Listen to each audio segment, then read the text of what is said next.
Daniel, capítulo 8, que é o estudo dessa noite na sequência, né?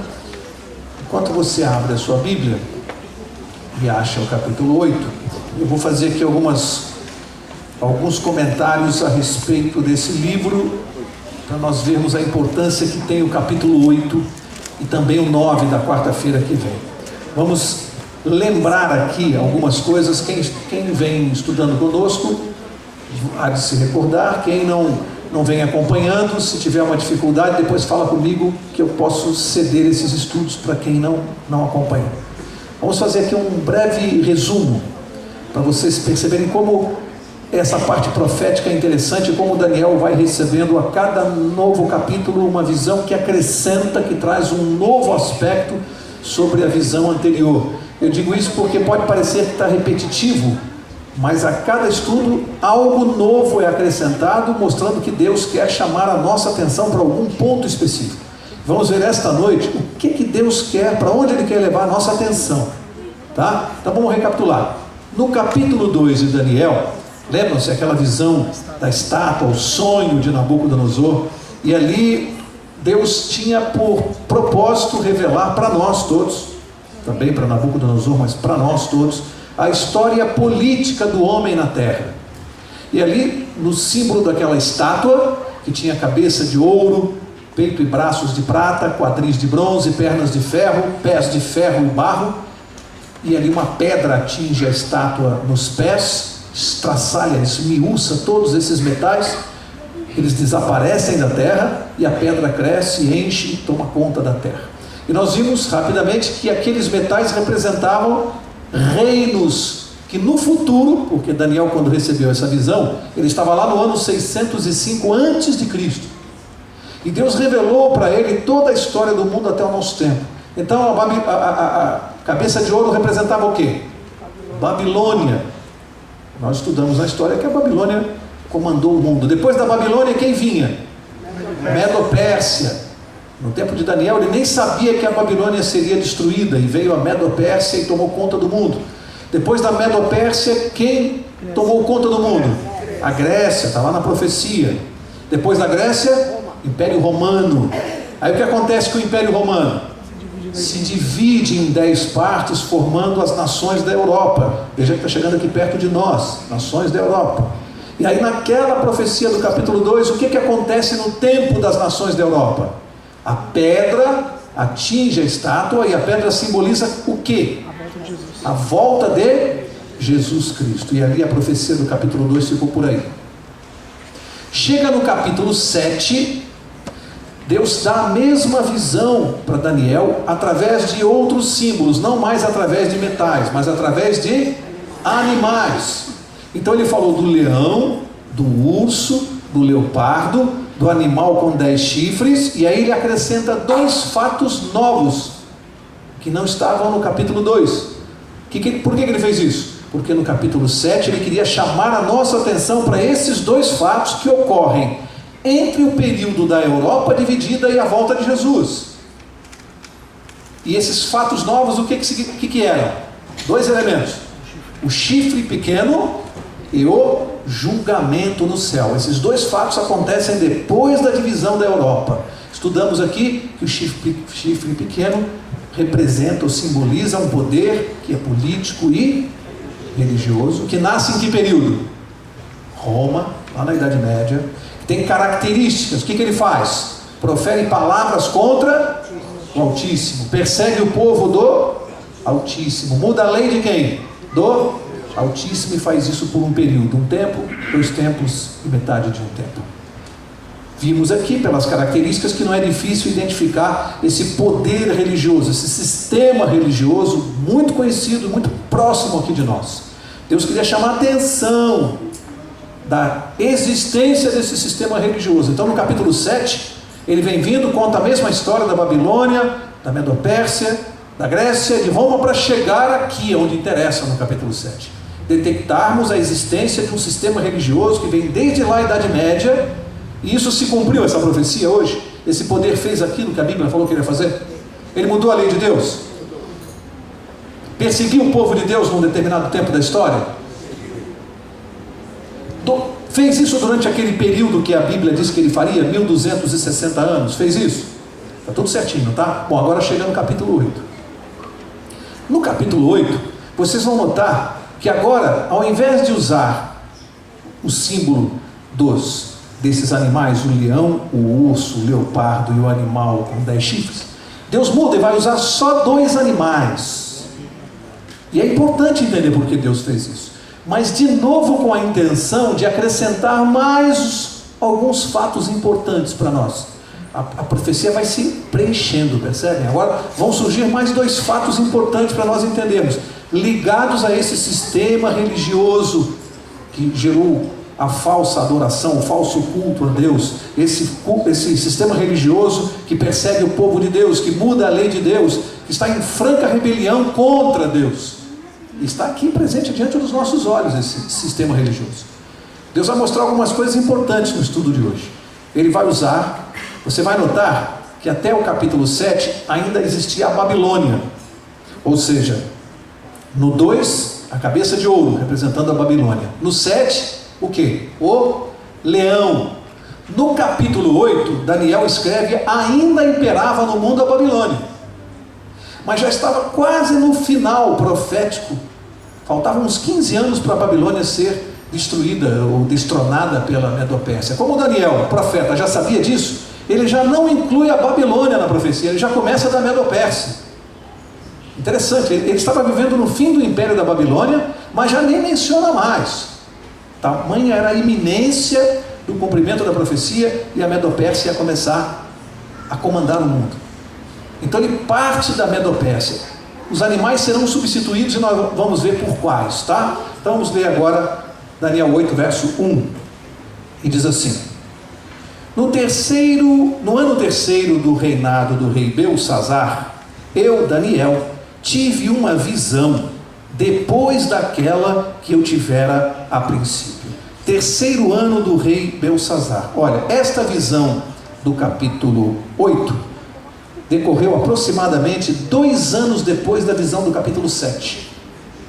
Ele teve a visão do capítulo 7, 2 anos depois ele tem essa do capítulo 8. E a Babilônia tinha muito pouco tempo de vida aqui. Estava no finzinho do império. O mundo não sabia disso, mas Deus sabia e Daniel também.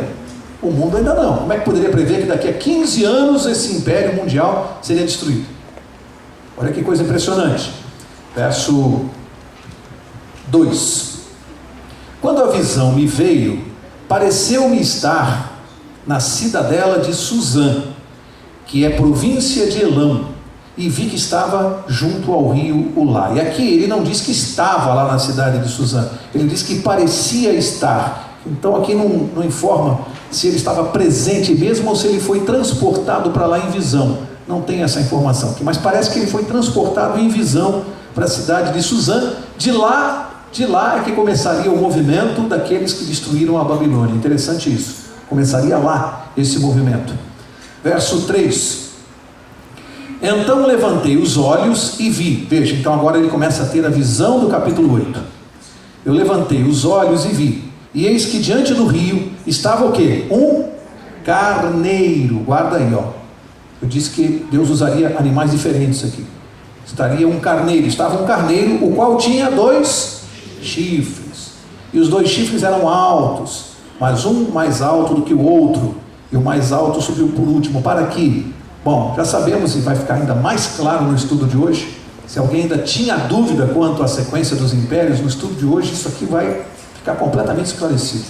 O carneiro representa aqui a Medo-Pérsia, já não está mais falando da Babilônia, e diz que tinha 2 chifres, Medo e Pérsia. Diz que um era mais alto. Por quê? Porque a Pérsia acabou prevalecendo sobre a Média. Os persas acabaram sendo um reino mais forte do que o dos Medos. Então o carneiro tinha 2 chifres, sendo um mais alto do que o último. Verso 4. Vi que o carneiro dava amarradas para o ocidente, para o norte e para o sul, e nenhum dos animais lhe podia resistir. Logo, a Medo-Pérsia estava dominando o mundo. Nem havia quem pudesse livrar-se do seu poder. Ele, porém, fazia segundo a sua vontade, e assim se engrandecia. Aqui de novo a visão do crescimento da Medo-Pérsia, profética, né? Verso 5. estando eu observando, eis que um bode, olha o segundo animal, o bode, depois da Medo-Pérsia, quem vem? Na história, a Grécia. Se o carneiro representa a Medo-Pérsia, o que o bode vai representar? A Grécia. Vamos ver se bate. Estando eu, eis que um bode vinha do ocidente sobre toda a terra, mas sem tocar no chão. Este bode tinha um chifre notável entre os olhos. Sem tocar no chão, por quê? Quando não toca no chão, porque está fazendo o quê? Voando. Confere lá com o leopardo de 4 asas do capítulo 7, que representava a Grécia. Isso mostra que Alexandre conquistou muito rapidamente o mundo. Esse bode aqui estava voando. Mesmo símbolo da Grécia lá e do leopardo de 4 asas. Diz que no final do verso 5, este bode tinha um chifre notável entre os olhos. Qual era o chifre? O chifre significa poder. Qual era o poder que comandou a Grécia? Acabei de falar. Alexandre o Grande, é esse chifre notável entre os olhos. O que acontece aqui? Verso 6. Dirigiu-se ao carneiro, que é a Medo-Pérsia, que tinha os 2 chifres, o qual eu tinha visto diante do rio, e correu contra ele com todo o seu furioso poder. Agora a profecia então usa o símbolo do carneiro e do bode. Por que Deus trocou o símbolo? Isso é importantíssimo para nós entendermos o capítulo 8. Deus trocou o símbolo daqueles animais e passa a usar o carneiro e o bode aqui, porque esses 2 animais, eles eram usados em que cerimônia? Ou em que local? No santuário. Esses 2 animais, o carneiro e o bode, faziam parte da cerimônia do Yom Kippur, que nós vamos explicar um pouquinho mais para frente, o dia da expiação, aquela festa da expiação que ocorria no santuário terrestre. E esses 2 animais, o dia da expiação significava o quê? O que significava o dia da expiação? Um dia de julgamento, um dia de juízo. Quando Deus troca os animais, o carneiro e o bode, Ele está nos trazendo para o quê? Para a nossa atenção para quê? Para o julgamento que está ocorrendo onde? Percebem? Ele passa a usar os animais que eram usados no ritual do santuário para significar o julgamento. Ele passa a usar esses animais, conduzindo a nossa atenção para um julgamento, que é onde Deus quer chegar aqui no capítulo 8. Portanto, ele passa a usar o símbolo que eles conheciam muito bem do ritual do santuário, tá? Significando o julgamento. Agora, verso 7. Viu chegar perto do carneiro, o bode, né? E enfurecido contra ele, o feriu e lhe quebrou os 2 chifres, a Medo e a Pérsia, os Medo-Persas, pois não havia força no carneiro para lhe resistir. E o bode o lançou por terra e o pisou aos pés, e não houve quem pudesse livrar o carneiro do poder dele. O bode se engrandeceu sobremaneira, e na sua força quebrou-se-lhe o grande chifre. Quem era o grande chifre que ficava entre os olhos do bode? Alexandre o Grande. Aqui diz que quebrou-se, ele morreu. E aí o que aconteceu? E em seu lugar saíram o quê? 4 chifres notáveis para os 4 ventos do céu. Lembra-se? Saem os Alexandre, quando ele morreu, o que aconteceu com o Império Grego? Quem se lembra? Os 4 generais, Cassandro, Lisímaco, Ptolomeu e Seleuco. História. Os 4, tá vendo como? Você vai entendendo claramente agora, vai ficando mais fácil. E aí diz, e guarda isso aqui, para onde esses chifres cresceram? Para os 4 ventos do céu. O que são os 4 ventos do céu? Os 4 pontos cardeais, norte, sul, leste e oeste. Se são os 4 ventos, é para o mundo inteiro. Ok? É bom guardar isso, porque agora nós vamos precisar dessa informação no verso 9, porque nós temos um probleminha aqui no verso 9, e o verso 9 começa assim, ó, talvez na sua tradução esteja desse jeito: de um dos chifres saiu um chifre pequeno. Aqui tem um problema. Essa é a tradução, a maioria das traduções na língua portuguesa. Mas eu fui estudar, porque essas coisas eu não sei, né? Isso aqui é teologia, eu fui ler e fui estudar. E sabe o que eu descobri? Eu descobri que no hebraico, a língua onde que Daniel escreveu esse texto aqui, no hebraico não existe a palavra chifre, de um dos chifres. Aqui, no início do verso 9, começa de um dos chifres, não é assim que está na sua Bíblia? No hebraico não começa assim, no hebraico começa de um deles. De um deles, essa é a tradução no hebraico, saiu um chifre pequeno. Por que de um deles? Porque esse chifre pequeno sai de um dos 4 ventos do céu, de um dos 4 pontos. O chifre pequeno nasce de um dos lados da terra, nasceu do oeste, e não de um dos chifres da Grécia. Deu para entender? Isso é um problema de tradução aqui, tá? Mas isso fica muito claro quando você lê no original. No original não há a menor dúvida, não há o menor problema. Ele nasce de um dos 4 cantos da terra, um chifre pequeno. Então vou ler de novo. Fica assim: de um deles, ou seja, de um dos 4 pontos da terra, saiu um chifre pequeno, e se tornou muito forte para o sul, para o oriente e para a terra gloriosa. Olha, verso 10. Nós já sabemos que esse chifre pequeno, pelo capítulo 7, o que representa? O sistema religioso, poder representado pela Roma. Nós tínhamos 2 Romas naquele tempo, né? Uma Roma pagã, a do paganismo, e depois surge a Roma papal, esse sistema religioso. Esse chifre pequeno representa a Roma eclesiástica, tá? Ele nasce de um dos 4 pontos da terra. Verso 10. O que esse poder representado pelo chifre pequeno, a Roma eclesiástica, o que ele vai fazer? Verso 10. Cresceu até atingir o exército dos céus. A alguns do exército e das estrelas lançou por terra e as pisou. Bate na profecia? Não diz que esse poder perseguiria o povo de Deus, destruiria o povo de Deus? Aqui continua dizendo: cresceu, chegou até o exército dos céus. No simbolismo bíblico, o que o exército dos céus representa?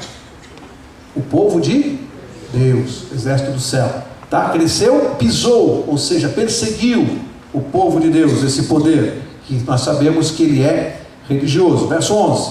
Sim, engrandeceu-se até o príncipe do exército. Preste atenção agora, porque agora é a parte fundamental. Se você não compreender isso aqui, você não vai compreender o capítulo 8. Então aqui nós vamos ter que ter calma, como diz o outro lá, muita calma nessa hora. Agora que nós vamos ter que esmiuçar isso aqui para entender bem o que é isso aqui, porque tem bastante gente que tem dificuldade de entender essas expressões que são um pouco mais complexas. Então olha só, esse poder engrandeceu-se até o príncipe do exército. Quem é o príncipe do exército do céu? Jesus Cristo. Esse poder religioso aqui na terra se engrandece, chega até o céu, porque o problema dele é religioso, não é político. E ele se engrandece até o príncipe do céu. Esse poder não se auto-intitula o representante de Deus na terra? Quem é o representante de Deus? O Filho de Deus. Quando diz que se faz passar pelo representante de Deus na terra, esse poder realmente se engrandece até o céu, que é chegar até o lugar de Cristo, de ser seu representante. Dele tirou o sacrifício diário, e o lugar do seu santuário foi deitado por terra. Agora aqui a gente precisa entender isso aqui. Bom, sacrifício diário, lembra o quê? Do que ele está falando aqui? Essa linguagem, carneiro e bode, sacrifício diário. Nós estamos onde? No santuário, ok? Mas será que nós estamos no santuário da terra? Vamos ver, mais para diante nós vamos responder essa pergunta. Se isso aqui está se referindo ao santuário da terra, ou ao santuário que existe no... Porque o da terra é uma imagem, é uma cópia do céu, não é isso que a gente aprendeu? Êxodo 25, Hebreus 8, Hebreus 9, é só ler lá. Êxodo 25, Hebreus 8, Hebreus 9. Levítico 16 também fala um pouco disso aqui. Portanto, está dizendo o sacrifício diário. Na verdade, quando você vai para o hebraico, que é uma língua mais rica aqui, na verdade aqui a palavra que vem é contínuo. Contínuo. Que se repete, que não paralisa nunca, o sacrifício contínuo. Por que está falando que retirou o sacrifício contínuo? Agora vamos rapidamente falar um pouquinho aqui do santuário terrestre. Então vamos, só uma coisa bem simples e objetiva, tá? Eu não tenho nenhuma pretensão de fazer aqui nada teológico, porque não é minha praia, mas o básico a gente tem que entender. O que acontecia lá no santuário? Lembra-se? Pecador chegava lá, trazia o quê? Cordeiro, confessava os seus pecados, ele imolava o cordeiro, e o sangue do cordeiro era jogado onde? No pátio, ali representando a confissão dos pecados e o perdão de Deus. Aí quem representa o cordeiro? Simboliza quem o cordeiro que morre? O cordeiro de Deus que tira o pecado do mundo. Então aquele cordeirinho já simbolizava quem? Jesus Cristo. Aí, diariamente, o que o sacerdote fazia? Ele tirava aquele sangue do pátio e levava para onde? Para o lugar santo do santuário. Ele fazia uma intercessão. Por quê? Porque no pátio nós recebíamos, e o povo de Israel recebia, na verdade, o povo de Israel, o perdão dos pecados. Quando ele confessava e matava o animalzinho, ele era perdoado por Deus. Mas o pecado era apagado? Era apagado? Não, o pecado era simbolicamente levado para dentro do santuário. Deu para entender? Recebi o perdão, mas o meu pecado não foi apagado. Eu só recebi perdão. Aí o sacerdote fazia um trabalho diário dentro do santuário. Em que lugar? No lugar santo. Ele só ficava ali. Quem simbolizava o sacerdote? Quem que o sacerdote simbolizava? Jesus Cristo. Hoje no santuário celestial, o que Jesus está fazendo? Essa mesma intercessão. Hoje não, hoje ele já está em outro lugar. Mas durante um bom período ele ficou fazendo a intercessão. Até a profecia do capítulo 9 que nós vamos estudar semana que vem. Jesus estava lá no céu, ele morreu, foi para o céu e continuou intercedendo por nós. Fazendo o quê? Não mais o trabalho do pátio, do cordeiro. Aquilo ele fez na cruz. No céu ele passa a fazer o trabalho que o sacerdote fazia no lugar santo do santuário. Está dando para entender? Ok. Bom, seguindo lá no santuário terrestre. Aí um dia por ano, só um dia, o sumo sacerdote, só ele, pegava aquele sangue que estava no lugar santo. Eu estou passando por cima de um monte de detalhes, tá? Porque aqui não importa. E ele entrava somente naquele dia especial, que é o chamado Yom Kippur para os judeus, ou o dia da expiação. Somente uma vez por ano ele entrava no lugar santíssimo, ok? Para fazer o quê? A expiação dos pecados. Ali o pecado diante do trono de Deus, ele era apagado. Eu fui perdoado no pátio, meu pecado foi levado para o lugar santo, e dali só no dia do juízo é que meu pecado era apagado. Jesus faz isso no céu? Ora, se é um símbolo do que está acontecendo no céu, se Deus mandou fazer aqui na terra exatamente o que Jesus faz no céu, há um momento que Jesus tem que entrar no lugar santíssimo para pagar os pecados, sim ou não? É isso que essa profecia vai indicar para nós, exatamente isso. Quando é que isso acontece? Quando Jesus entra no lugar santíssimo para pagar os nossos pecados.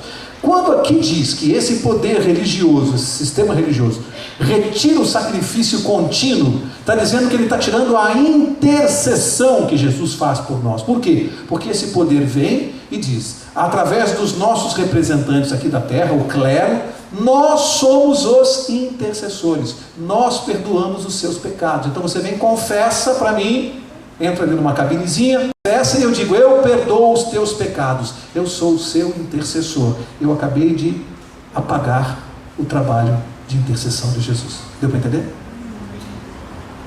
Acabei de anular a intercessão de Cristo, porque eu digo que eu estou sendo o seu intercessor e eu vou apagar o seu pecado. Esse poder religioso criou outras coisas muito graves, no momento que ele cria uma nova intercessora que não é Jesus. Porque a Bíblia diz que há um só mediador entre Deus e o homem. Quem é? Cristo Jesus. 1 ou 2 Timóteo 2, verso 5. Só estou na dúvida se é 1 ou 2. Eu acho que é... Depois a gente vê. Eu acho que é 1 Timóteo capítulo 2, verso 5, tá? Jesus é o único mediador entre Deus e o homem. Aí esse sistema religioso diz o quê? Olha, criou uma intercessora. Ave Maria, Mãe de Deus, rogai por nós, pecadores. Transforma Maria numa intercessora. Tirou o sacrifício, a intercessão de Jesus? No momento que alguém ora para Maria, está cometendo dois equívocos graves. Primeiro, Maria hoje está viva ou morta? Morta. Portanto, você está orando para um morto. Segundo, ela não pode ser nossa intercessora, segundo a Bíblia. Percebem as sutilezas, como é que se retira aqui o sacrifício diário e a intercessão de Jesus? Isso em relação ao plano da salvação é fundamental, amigo. Se você tirar Jesus como seu intercessor, você vai perder a sua salvação. Então o que esse sistema religioso faz é simplesmente, de uma maneira sutil, retirar o intercessor dessa multidão de pessoas que seguem esse poder. E a Bíblia falou que ele faria isso. Tirou o sacrifício contínuo de Jesus e o lugar do santuário foi deitado abaixo. Vamos seguir. O pastor chegou a verificar, 2 Timóteo? 1 Timóteo 2,5, é isso mesmo, tá? Esse é um verso fundamental. 1 Timóteo 2,5. Jesus é o único mediador, o único intercessor. Quando a Bíblia fala enfaticamente, ele é o único, não tem dois. Portanto, essa oração, Ave Maria, Mãe de Deus, rogai por nós, isso é um absurdo, isso é um sacrilégio. E quanta gente sincera, enganada, faz essa oração, transformando Maria numa intercessora que ela não é. Ela é a mãe de Jesus e não intercessora. Ele é o intercessor. Verso 12: o exército lhe foi entregue com o sacrifício diário, é isso que nós estamos falando, por causa das transgressões, e deitou por terra o quê? O quê? A verdade, e o que fez prosperou. Olha, aqui a Bíblia está sendo clara que esse poder religioso, ele atacaria o quê? A verdade de Deus. E como é interessante isso aqui, porque eu me lembro quando dava estudos para pessoas muito sinceras, que vieram desta mesma religião da qual eu também saí. Quando eu dava estudos, às vezes a gente explicava algumas coisas e as pessoas sinceras diziam assim, sinceramente: ah, mas desde que eu me conheço por gente, todo mundo guarda o domingo, a minha avó guardava o domingo, a minha mãe guardava o domingo, eu guardo o domingo, isso é uma coisa, só vocês que estão certos. Mas a Bíblia estava certa.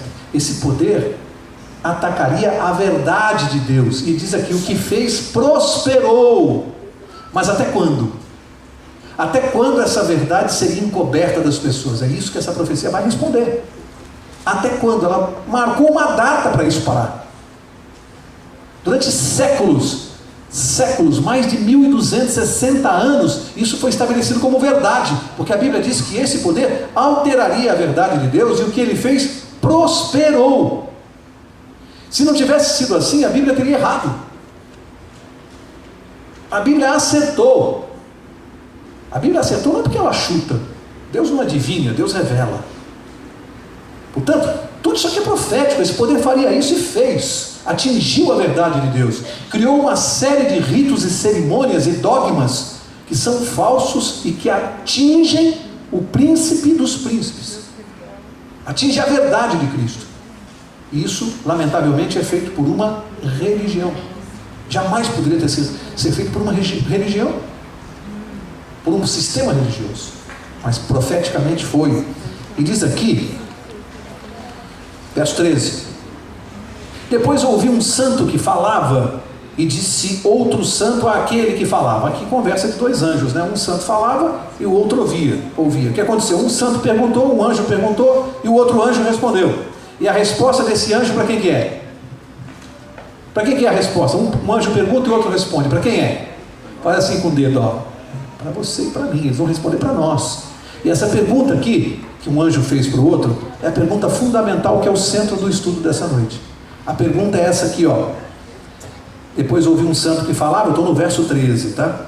Depois ouvi um santo que falava, e disse outro santo àquele que falava. A pergunta: até quando durará a visão do sacrifício diário e da transgressão assoladora, visão na qual é entregue o santuário e o exército a fim de serem pisados? Olha a pergunta: até quando vai durar isto? Até quando esse sistema religioso na terra que se impôs pela força, até quando esse sistema religioso que impõe dogmas para as pessoas, obriga o mundo a acreditar nele, que se diz representante de Deus na terra, um poder que vai ser adorado? Segundo Apocalipse 13, ninguém se atreve a ir contra esse poder. Até quando ele vai enganar as pessoas e vai destruir a verdade de Deus? Essa é a pergunta. Até quando? Vai ser para sempre? As pessoas vão ser enganadas? Quando é que Daniel está recebendo essa visão aqui? Ano 550, mais ou menos, antes de Cristo. Ele está fazendo essa pergunta. Esse poder já estava ali presente. Até quando? Até quando é a pergunta? Presente aqui, na cadeia profética, né? Dentro da visão, o poder está ali. Ele está tendo a visão e está se assustando. Não presente no tempo que ele viveu. Presente aqui, na cadeia profética. Ele teve a visão e está assustado. E um anjo pergunta para o outro: até quando isso vai acontecer? Até quando esse sistema religioso vai enganar as pessoas? e vai atacar a verdade de Deus e vai convencer as pessoas. É importante ouvir a resposta? Você gostaria de saber até quando? A resposta é fundamental, porque ela tem a ver conosco hoje. A resposta veio no verso 14, um dos versos mais conhecidos da Bíblia, mas muito pouco estudado, né? Conhecido por aqueles que estudam o livro de Daniel. As religiões estudam o livro de Daniel? Então não sabem disso aqui que você está sabendo, tá? Verso 14, o anjo me disse: até 2.300 tardes e manhãs, e o santuário será purificado. Bom, vamos entender isso aqui. Até 2.300 tardes e manhãs. Uma tarde e uma manhã formam o quê? Um dia. Você vai lá em Gênesis 1 e fez-se a tarde, a manhã e o primeiro dia. Sempre a Bíblia, quando fala tarde e manhã, se refere a um dia. Então, até 2.300 tardes e manhãs, até 2.300 dias. Mas, um dia em profecia equivale a quê? A um ano. Então, até 2.300. Você acha que Daniel gostou de ouvir essa resposta? Até quanto tempo vai durar essa enganação? Esse sistema religioso vai enganar o mundo, vai enganar as pessoas, vai impor uma série de coisas contra a lei de Deus. Até quando? Aí Daniel, que conhecia essa profecia, que está lá no livro de Ezequiel, no livro de Números, ele conhecia, ele ouve 2.300 tardes e manhãs e ele entende que são 2.300 anos e aí ele fica doido. Peraí, será que eu estou entendendo direito? Eu acho que eu não estou entendendo. Não pode ser. 2.300 anos. É como se essa noite você viesse aqui e descobrisse assim: bom, Mauro, quanto tempo vai demorar ainda para acabar a injustiça no mundo? E eu dissesse para você: olha, segundo a Bíblia vai demorar 2.300 anos. Bom, mas foi isso que o anjo respondeu, que isto ainda duraria 2.300 anos. Bom, essa profecia exatamente vai esclarecer a data, o ponto de partida e o ponto final no capítulo 9. Então eu perguntei: alguém quer saber essa data? Quando vai terminar? Você vai ter que vir aqui na próxima quarta-feira. Próxima quarta-feira nós vamos estudar aqui a profecia dos 2.300 dias. Vamos ver exatamente, a Bíblia vai explicar quando ela começa, quando ela terminou. E nós vamos saber exatamente quando Deus disse que terminaria essa enganação. Ou seja, a partir de um determinado momento na história, que foi aqui pertinho de nós, um povo, a igreja de Deus, um povo, profeticamente tem que cumprir essa profecia. O que esse povo vai fazer? Restaurar a verdade. Esse povo vai começar a pregar: olha, não tem nada de domingo, o dia de guarda é o sábado, começou um julgamento no céu, e mais isso e mais aquilo, não existe oração para mortos, e um povo vai restaurar tudo aquilo que esse sistema religioso deturpou por 2.300 anos. E aí você vai ter que descobrir que povo é esse que está fazendo isso. Estou vendo gente rindo para mim? Viu como tudo se encaixa? Um tempo. Aí tem gente que fala assim: mas só vocês estão certos. Não, nós estamos simplesmente cumprindo a profecia. Mais nada. Tinha que ser assim, amigo, não podia ser diferente. Um povo, segundo a profecia, ia restaurar a verdade. Deus disse que ia assim. E aí esse povo, se não cumprir a sua missão. Vamos andar. Verso 14. Bom, aí diz que o que aconteceria após os 2.300 anos? O santuário seria purificado. E aí rapidamente nós temos que voltar lá para a questão do que nós estudamos aqui. O que era a purificação do santuário? Já falei aqui, né? No dia da expiação, no dia do Yom Kippur dos judeus, que eles até hoje comemoram essa solenidade. No dia do Yom Kippur aconteceu uma coisa. Agora, esse santuário que seria purificado, claramente não é o da terra, porque tudo isso aqui está levando para o que Jesus está fazendo lá no céu. Não tem nada a ver aqui com a terra, até porque hoje tem algum santuário terrestre aí. Você conhece alguém que levanta uma tenda e mata cordeiro? Tem isso aqui? Portanto, não pode estar se referindo a um santuário terrestre. O santuário terrestre acabou ali, depois da morte de Jesus. Está se referindo ao santuário, ao ministério de Jesus lá no céu. Ok. Aqui está dizendo que o santuário seria purificado. A purificação do santuário é exatamente a passagem do lugar santo para o santíssimo, é a intercessão de Jesus. O que ele faz? Da mesma maneira que aqui na terra o meu pecado era perdoado no pátio, mas não era apagado, ele ia para o lugar santo e depois ele ia para o Santíssimo para ser apagado. Então aí era um dia de juízo, o povo era julgado e aí sim o seu pecado era apagado. Quando eu peco, lá no céu agora, Cristo morreu na cruz, cumprindo a parte do cordeiro do pátio. Ele apagou o meu pecado na cruz? Não. Eu tenho certeza pela cerimônia do santuário terrestre. Ele não apagou, eu fui perdoado na cruz, mas o meu pecado ficou onde? Lá no santuário celeste. Aí Jesus vive intercedendo por nós. Quando ele passa para o lugar santíssimo, então começa o quê? Um juízo, um julgamento, onde então ele vai examinar a vida do Mauro, se eu me arrependi, se eu acreditei nele, se eu confiei nele, se eu coloquei como meu Salvador. E nesse momento, nesse juízo investigativo, nesse julgamento, aí o meu pecado é apagado, e aí quando Jesus volta e vem me buscar, porque eu estou salvo. Aí alguém vai dizer, peraí, Mauro, peraí, mas não dá para entender isso aí. Você está querendo dizer que fica pecado lá no santuário do céu? Tem pecado no santuário do céu? Esperando a intercessão de Jesus? Sim ou não, gente? Tem que ter, faz parte aqui da cerimônia.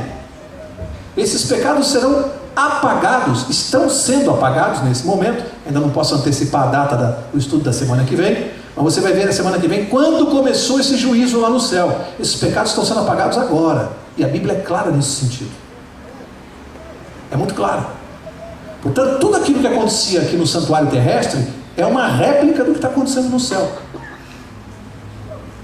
Por isso que Deus conduziu a nossa atenção para isso aqui, para nós entendermos que a purificação do santuário, que começa, o santuário começa a ser purificado, ou seja, o julgamento começa depois dos 2.300 anos.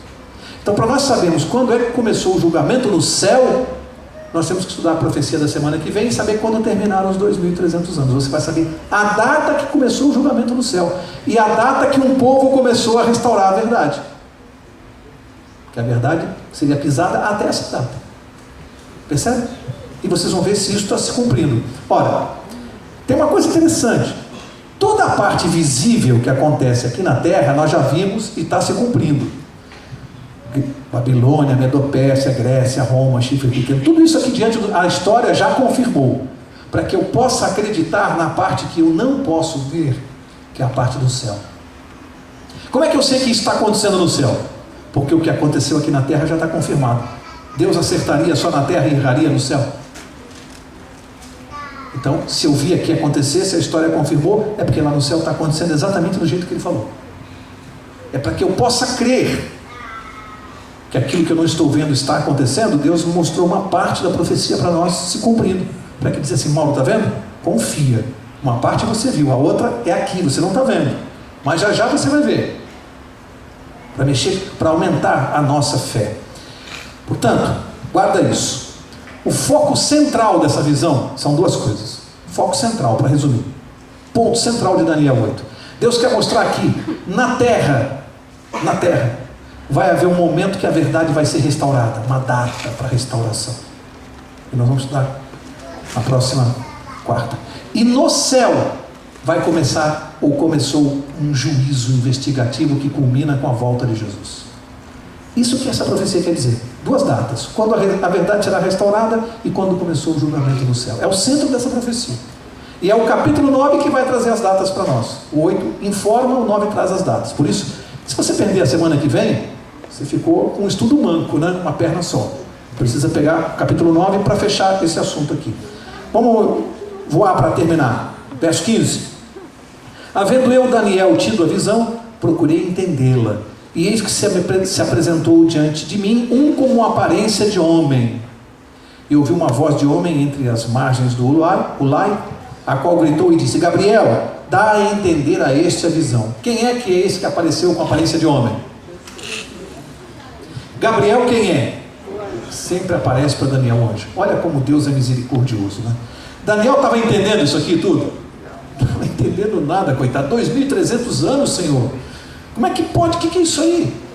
Ele estava torcendo para terminar o cativeiro de Israel, que era de 70 anos, e ele já estava 55 anos no cativeiro. Ele estava contando os 15 que faltavam, que a profecia de Jeremias dizia que eles ficariam presos 70 anos. Já tinham se passado 55.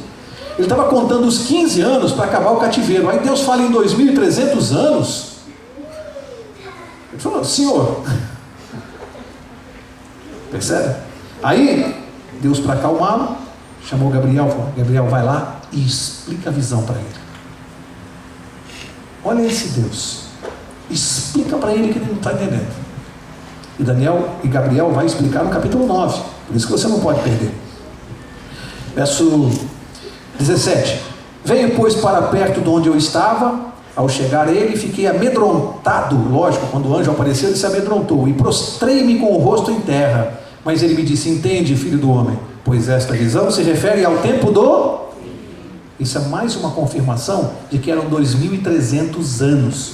Porque se fossem 2.300 dias literais, não era para o fim do tempo. Ele estava no ano 500 e pouco antes de Cristo. Quando falou, é para o fim dos tempos, aí confirma, são 2.300 anos mesmo, para o fim do tempo.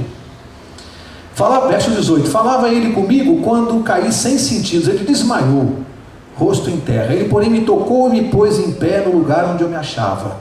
E disse: eis que te farei saber o que há de acontecer, de novo aqui, no último tempo da ira, porque esta visão se refere ao tempo determinado do fim, confirmando. Incrível que tem gente aí, tem alguns estudiosos aí meio estranhos, que insistem que são dias literais. É impressionante, eu acho que para no verso 14, não segue na leitura, é para o tempo do fim, está insistindo aqui. Verso 20, presta atenção aqui, aquele carneiro com 2 chifres que viste são os reis da Média e da Pérsia, mas o bode peludo é o rei da Grécia. O chifre grande entre os olhos é o primeiro rei. Para aqui, amigo. Quando Daniel escreveu isso aqui no ano 550, mais ou menos antes de Cristo, ele estava no Império da Babilônia. Aí ele escreveu isso aqui e falou que o carneiro era o rei da Medo-Pérsia e o bode era o rei da Grécia, com séculos de antecedência. Nós aqui estamos interpretando a Bíblia? No capítulo 8 já não mais. Agora ele deu nome aos bois, ou aos bodes. Percebe? Isso aqui é impressionante. Você mostra para uma pessoa que não crê na palavra de Deus, não crê na Bíblia, ele vai ter que explicar isso aqui. Ele vai ter que explicar como é que um homem com séculos de antecedência diz que depois da Babilônia viria a Medo-Pérsia e viria a Grécia. Está aqui na Bíblia. Tem que explicar isso aqui. É impressionante isso. Eu era cético quando eu comecei a estudar a Bíblia 13 anos atrás e me mostraram isso aqui. Não tem jeito, amigo. Você pode ser o que você for, pode ter diplomas universitários, não tem jeito, você tem que dobrar o seu joelho. Esse livro é a palavra de Deus e não tem o quê? Não tem que discutir, tem que ler, reverenciar e seguir, porque Deus não está brincando. Verso 22: o tecido quebrado, levantando-o 4 em lugar dele, significa que 4 reinos se levantarão deste povo, está falando da Grécia, mas não com força igual, está falando dos 4 generais que se levantariam da Grécia, Verso 23: mas no fim do seu reinado, quando os prevaricadores acabarem, levantar-se-á um rei de feroz catadura e especialista em intrigas. Depois da Grécia, o que veio? Roma. E dentro de Roma veio o chifre pequeno, a Roma papal. Portanto, aqui já entrou, está falando já de Roma papal aqui. Um rei de feroz catadura, especialista em intrigas. Olha só. Grande é o seu poder. Ele tem um grande poder na terra? Essa pessoa que você conhece aí tem muito poder na terra? Dia 16 agora vai visitar o presidente dos Estados Unidos. 16 de abril. Pode acompanhar no Jornal Nacional. Vai ser recebido pelo presidente dos Estados Unidos. E tem uma outra profecia lá em Apocalipse 13 que fala disso. Ele vai visitar o presidente dos Estados Unidos. Tem que ficar atento. Verso 24: grande é o seu poder, mas não por sua própria força. Causará estupendas destruições, prosperará e fará o que lhe aprouver. Destruirá os poderosos e o povo santo. Fez isso, esse sistema religioso? Fez tudo isso aqui. Verso 25, olha só como é que ele é tratado, esse poder aqui na Bíblia. Por sua astúcia, nos seus empreendimentos, fará prosperar o quê? O engano. Vai fazer prosperar o engano, vai enganar milhões e milhões de pessoas através de séculos e séculos e séculos. Está tudo escrito aqui, exatamente como foi. Prosperará o engano, no seu coração se engrandecerá. Você quer engrandecimento maior do que dizer eu sou o representante de Deus na terra? Quer engrandecimento maior que isso aqui? Não existe. O que mais? Destruirá muitos que vivem despreocupadamente, levantar-se-á contra o príncipe dos príncipes, contra Jesus, mas será quebrado sem esforço de mãos humanas. Lembra lá na estátua, quando a pedra atinge os pés da estátua, ela é lançada sem auxílio de mão. Aqui, esse poder é destruído de novo, fala sem esforço humano. É o homem que vai destruir esse poder? Não é não. Aqui está fazendo uma referência à volta de Jesus. Esse poder só será destruído quando Jesus voltar. É sem força humana. O homem não tem como lutar contra esse poder. Só Deus. Impressionante isso aqui. Só Deus. O homem não tem como destruir esse poder aqui na terra. Tal a força e o poder que ele tem. Olha, aqui tem uma denúncia grave, né, contra Roma eclesiástica. Diz que a essência da sua doutrina é o engano, a mentira. O centro da sua doutrina é o engano, é a mentira.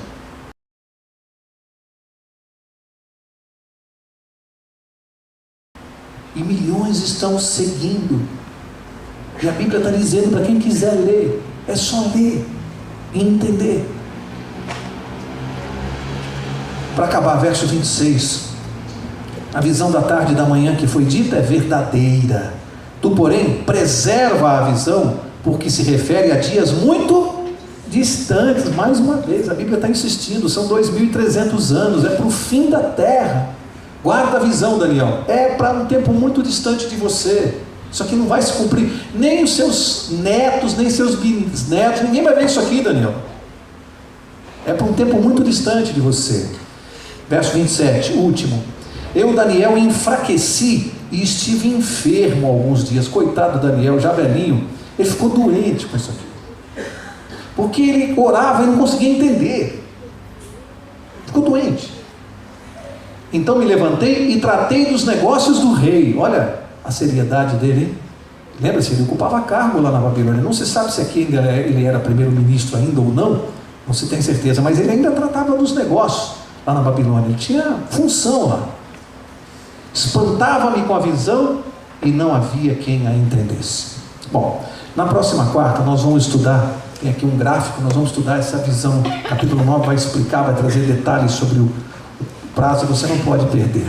Mas o que eu queria dizer para nós encerrarmos hoje é o seguinte: ficou claro que nós estamos vivendo no tempo derradeiro da terra, nos últimos dias. Tudo isso que a Bíblia falou já aconteceu. Esse poder já fez de tudo, já aprontou de tudo, mas os dias dele estão contados. Está havendo um julgamento no céu hoje, e nós estamos em julgamento. A decisão se nós seremos salvos ou não está ocorrendo hoje no céu. Só quem pode afetar isso somos nós mesmos. É a nossa fé em Jesus, é a nossa crença no nosso Salvador, é isso que vai apagar os nossos pecados lá no céu. Só Jesus pode nos salvar. Tudo o que ele precisava fazer, ele fez na cruz. Eu não posso fazer nada para me salvar, eu só tenho que segui-lo. Portanto, hoje, exatamente neste momento, qualquer pessoa que entrou aqui tem oportunidade de salvação. Ninguém está perdido. Até Jesus voltar, ninguém está perdido. O que nós temos que fazer é cuidar da nossa vida espiritual e seguir a Jesus como nosso Salvador. E aí, para concluir, eu quero dizer o seguinte: só existe um meio de nós nos mantermos salvos. Nos mantermos. É a oração diária, é a comunhão com Jesus, é a leitura da Bíblia, é cuidado com a nossa família, a proteção com a nossa família, com os nossos filhos. Nós temos uma responsabilidade como pais. O culto diário no lar é muito importante, amigos. De manhã, uma oração antes de sair de casa. Assim como é bom pegar a família antes de sair de casa. Meu filho, antes de sair para a faculdade, todos os dias, o Paulinho, ele ora conosco. Às vezes, quando por alguma razão sai correndo, ora no carro com a mãe. todos os dias, por uma coisa linda que eu aprendi há anos atrás. Tem uma lição para nós no Reino Unido da Inglaterra. Eu não sei quantos aqui sabem que a rainha da Inglaterra, lá no palácio de Buckingham, quando a rainha está presente, eu não sei quantos sabem disso, é obrigatório uma cerimônia quando a rainha está presente no palácio. A bandeira da Inglaterra tem que ser erguida no mastro. Sabem por quê? Simbolizando, com a presença da rainha, que o poder central está presente. Todas as vezes que a rainha está no palácio, a bandeira tem que estar erguida, significando a presença do poder e a segurança total ali. Você não pode se aproximar. A uma certa distância já não é mais permitido chegar, por uma questão de segurança nacional, porque todo o poder está representado ali. E aí, quando você vem e olha, imagine você olhar para uma casa hoje aqui em São Paulo, aqui no bairro do Brooklyn.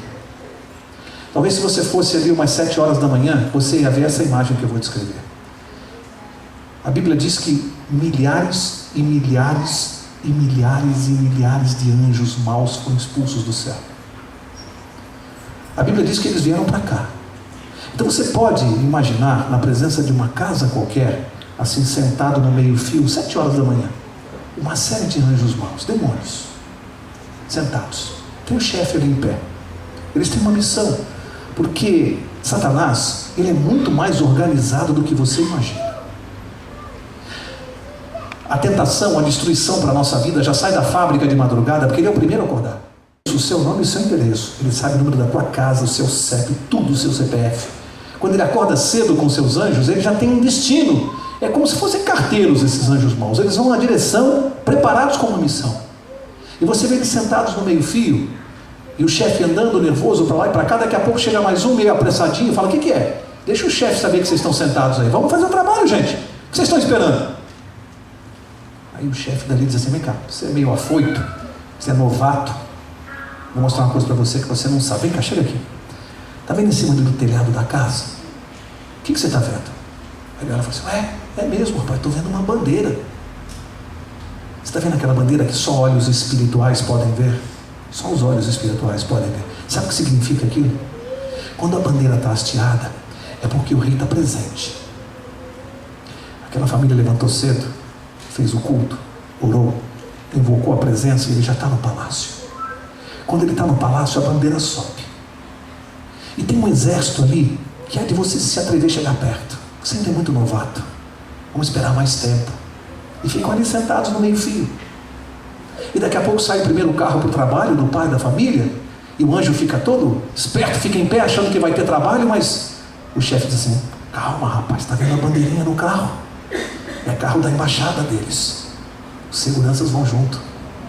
Não se atrevam. Depois de 2 horas de espera, sai a criança para a escola, tudo cheio de bandeirinha. Eles dizem assim: hoje não vai dar, vamos voltar amanhã. Percebe quando a gente tem que orar de manhã antes de sair de casa, com a família? Como é bom você saber que você sai com uma bandeirinha e os anjos não se atrevem, porque o rei está presente. A bandeira é erguida.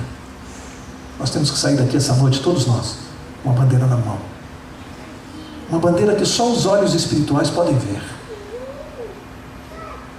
Essa bandeira, todos os dias, de manhã, quando você acordar, não se esqueça disso. Pega o seu filho, a sua esposa, 5 minutos, uma oração antes de sair para o trabalho. Mas é importante porque sobe a bandeira no telhado da sua casa. E os anjos dizem: hoje não vai dar, vou voltar amanhã. E Deus te abençoe. Você não se esqueça de erguer todos os dias essa bandeira que nos protege. Eu vou pedir ao pastor para orar por nós agora, e ele vai, neste momento, fazer com que todos nós possamos sair deste lugar com a bandeirinha da embaixada na mão.